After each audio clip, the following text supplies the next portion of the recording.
Hi there, friends, and I hope by week 4 I can call you friends. Friends of CBT, and I hope of Dr. Joy Lee Story. You have been a delight to work with so far, and welcome to week 4, the halfway point in our course. This week we're going to talk about how we adapt our products for certain international markets, how we begin thinking about pricing, and how we make the first plans for our marketing communication. That means, how are we going to get our message to this audience of people, this universe of folks we think will be interested in what we're doing? Now, as to adaptation, when you think about the standardization of electricity, for instance, in developed countries, in the USA certainly, if we plug an electric appliance in, we plug it in California or in Maine or Florida or Texas, and we know it's going to work because the power grids are the same, at least when they reach the consumer. When we plug our stuff in, it works. That has to do with standards. It took many years to develop those standards. There were years when what worked in Davenport, Iowa wouldn't work in Keokuk, Iowa, and so on. But now we're standardized and it works all over. How do we get, if we have a product that needs power, how do we get that product to work in a country that has different kind of power? Different power sources, different power grids, different power supply. Any of you who have traveled abroad know that you take your hair dryer to a hotel in Paris and you need adapters for that, or in Brussels or in Bonn. Wherever we go around the world, we often need to adapt some of our products. So as the marketer is getting ready to move product to an international location, they need to figure out how they're going to get, what are the standards there, and how expensive will it be? Is it possible at all to get this product to meet those standards? This is part of what's covered in the week 4 readings.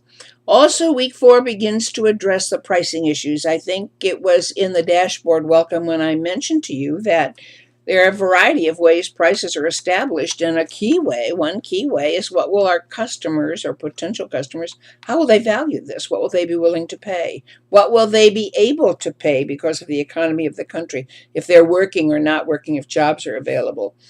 And then the third issue that we talk about in this week's readings, third issue that's addressed has to do with marketing communication. How do we get our message to these people? Marketing textbooks are filled with funny stories about how language got in the way of a marketing message. How it was some years back, Chevy had a car they called Nova.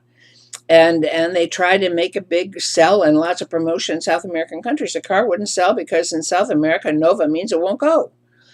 And so it was a huge marketing mistake. And textbooks are filled with amusing stories, not so amusing to the marketers at the time, but funny stories when we read them years later that have to do with language.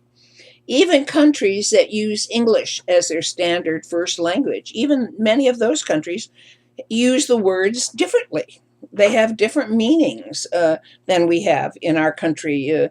A boot in Britain is a trunk of a car. We call it a trunk. They call it a boot. A lift is an elevator. A loo is the bathroom in Britain, and I think Australia as well. We call them bathrooms, and we call an elevator. So even where the language is the same, we have to worry about how we're going to communicate our message. And if it's different, the marketers really have to pay a lot of attention to getting that message across in a way that will make sense in the language of the receiving country and to the culture. We have to be sure that we're putting those messages across in a way that is acceptable to that culture, that we are respectful of things that are respected generally there. Could be animals, could be old people, could be any number of things that have to do with the culture of a country. The culture of a country. It is important for us to always stay sensitive to those things.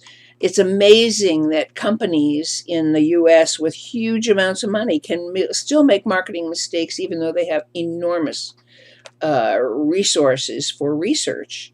when we think of the research that Disney had to do before they went into Paris, they had to have covered that 10 ways from Sunday, and yet still the Disney theme park in Paris was not a huge success. They say it's getting better all the time, but it's in Japan. When Disney went to Japan, man, that thing that just sold out right away. In Paris, it's not working. It's a struggle for Disney. How could Disney have made such mistakes? How could they not know how to communicate with the French audience, with their potential French? They have the unlimited resources for research.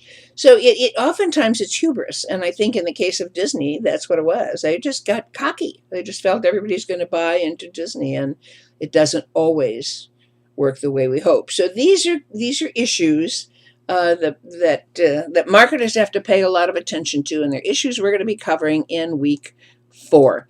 We typically have a midterm halfway through the course. This time the course has been designed so that we only have quizzes, open book quizzes, obviously, and the final exam will be a compendium of all the quizzes, and it will be comprehensive. It will take all chapters. So there's no special midterm now in week 4. There's just another week 4 quiz, which covers the materials and the reading from week 3. Be well, everybody. As always, I want to be available for you. Call me anytime you need me. I look forward to talking with you and working with you in the week ahead. When we finish, we'll be done with half of our course. Welcome to week 4, class. Bye.